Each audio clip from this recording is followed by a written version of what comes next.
It's my first ever free practice, so obviously my expectations are high, but there is a checklist that I need to go through and tick all the boxes, and that's where I'm gonna keep my focus.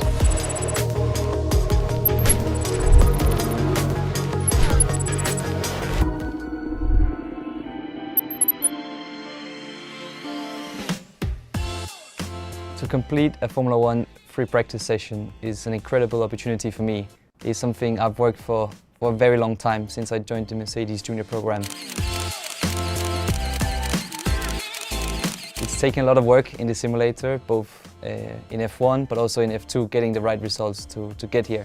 It's very important for young drivers to get this opportunity. It's a way I can showcase my talent and my potential in the Formula One car. I'm going to learn a lot, and I'm also going to know where I need to improve to be fully ready for Formula One in the future. Really excited to be on track in Mexico.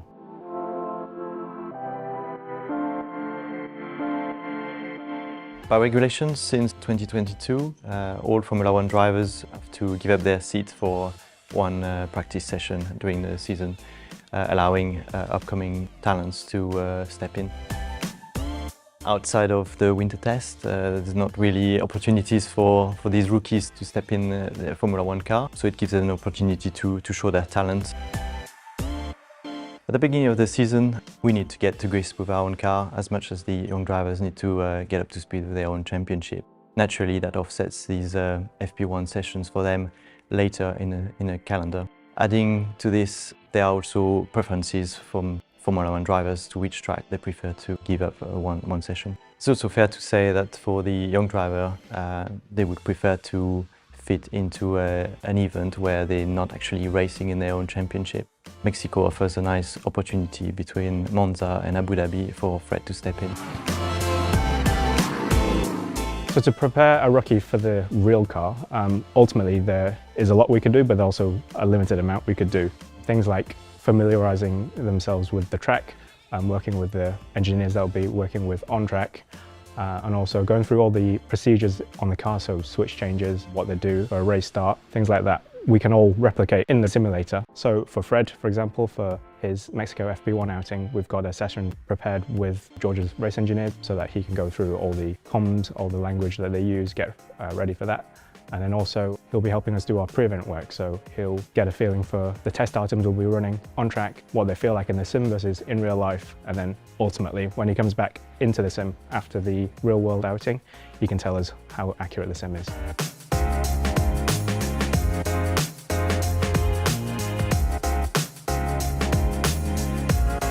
Formula One is a lot more complicated than Formula 2.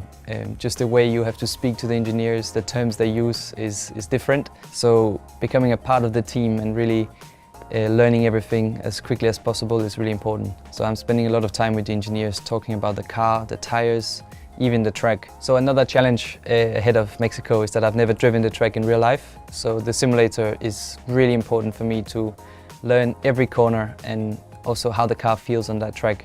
Mexico is quite particular due to the high altitude, so quite low grip track. So getting used to that and feeling comfortable in the simulator will help me massively once I'm on track.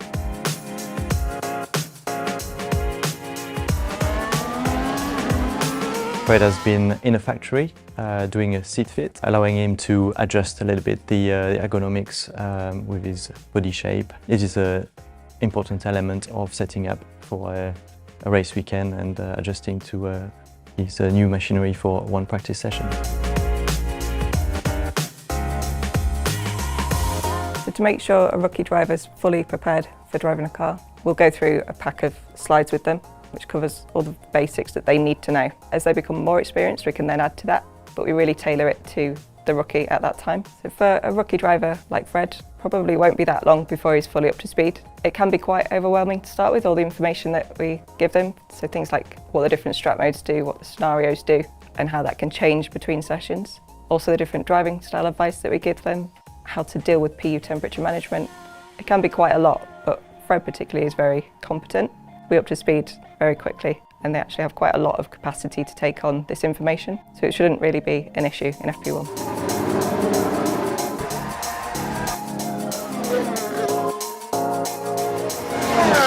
The simulator does the best it can to replicate the real world, obviously, but there are some things that really can't. So when Fred drives in Mexico, for example, he'll have to experience the high altitude, which we can't replicate in our simulator room. He'll also have the hot temperatures of the cockpit that we don't replicate either.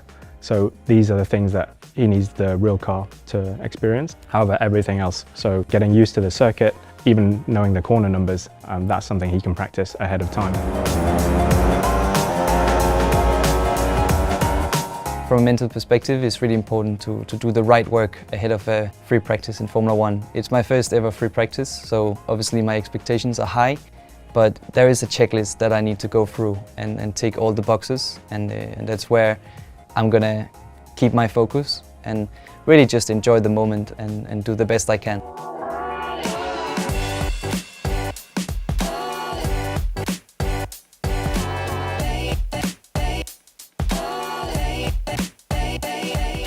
So before an event, to prepare a rookie driver, we'll go through the basics of PU operation. Fortunately, they do quite a lot of work on the sim beforehand, so they're fairly familiar with it, but there are a lot of things that the sim doesn't accurately replicate that we do have at track. One thing, for example, is the ERS pack.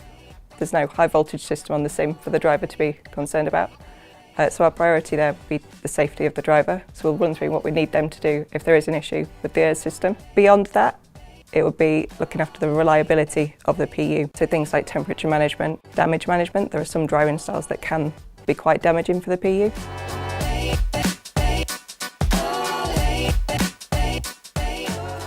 Once on track, it's about getting comfortable with the environment. First of all, with the car, check the seats, mirrors, general layout, feeling in the car.